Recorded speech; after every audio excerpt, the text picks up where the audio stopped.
ചുടുക, പൊള്ളിക്കുക, ബിരിയാണി വെക്കുക, മഞ്ഞക്കടുക എന്താ എന്താ അറിയുക. ഗോൾഡ് പൂശിച്ചതാ കൊണ്ടുപോയിട്ട് എന്താ കൊടുവള്ളി കൊണ്ടുപോയിട്ട് ഗോൾഡ് പൂശിച്ച് വലുതായി വന്നു.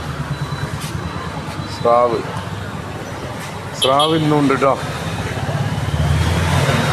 ഡെയിലി ഓരോന്ന് ഈ രണ്ടും സ്രാവ് കൊണ്ടുവരലുണ്ട്. നിങ്ങൾ വിചാരിക്കും ഡെയിലി ഒന്ന് തന്നെയാണ്. ഇല്ല, പപ്പൻസ് ചൂണ്ട പപ്പൻസാണ് എന്താ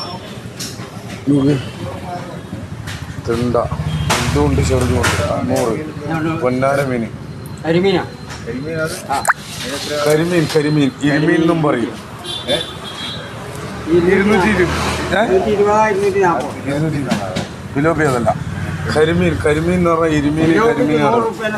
നല്ല ഐറ്റം ഉണ്ട് കേട്ടോ. പോന്നോളി, അതിൽ വലുതുണ്ട്, തോണിക്കാരതുണ്ട്, എല്ലാ ഐറ്റം ഉണ്ട്. മാന്തളുണ്ട്, വലിയ മത്തി, എന്നെ പോലത്തെ വലിയ മത്തിയാണ്, ഉസുരും പുളിയുള്ള മത്തി.